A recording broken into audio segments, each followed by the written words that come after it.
Des dizaines de milliers d'Israéliens ont manifesté dimanche le 17 août 2025, exigeant que le Premier ministre Benjamin Netanyahou conclue un accord avec le Hamas pour mettre fin à la guerre à Gaza et libérer des otages restants. La journée de grève et de manifestations à l'échelle nationale s'est déroulée dans un contexte de colère croissante de la population contre le projet du gouvernement de lancer une nouvelle offensive dans le territoire palestinien dévasté. Les critiques craignent que l'opération qui vise à s'emparer de la ville de Gaza ne mette en danger les otages qui y sont toujours détenus. Le Forum des otages et des familles disparues, qui a organisé les manifestations, a déclaré que des centaines de milliers de personnes ont participé à des rassemblements dans plus de 300 endroits à travers le pays. À Tel Aviv, les rues ont été dégagées alors que de nombreuses entreprises ont fermé leurs portes en solidarité avec la manifestation. Les manifestants portaient des drapeaux israéliens aux côtés des banderoles jaunes symbolisant la lutte des otages, scandant des slogans et frappant des tambours.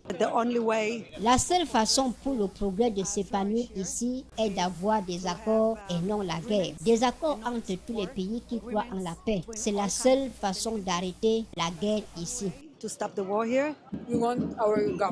Nous voulons que notre gouvernement ramène les otages vivants. Nous ne voulons pas nous battre. Nous ne voulons pas que nos fils, nos enfants meurent à la guerre.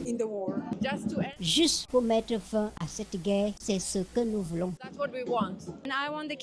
Je veux que les tueries à Gaza cessent et que les otages soient rendus comme il y a très très longtemps. Les gens qui chérissent la vie doivent et veulent mettre fin à la guerre. La police a déclaré avoir utilisé des canons à eau pour disperser certains rassemblements et arrêter au moins 38 personnes. Les perspectives d'un accord restent minces. Netanyahou fait face à des pressions de la part du public pour ramener les otages à la maison, tandis que ses alliés d'extrême droite font pression pour poursuivre la guerre et reconstruire les colonies à Gaza. Au début de la réunion hebdomadaire de son cabinet, Netanyahou a rejeté les appels à l'arrêt des combats, affirmant que ceux qui plaident pour la fin de la guerre durcissent la position du Hamas et repoussent la libération des otages.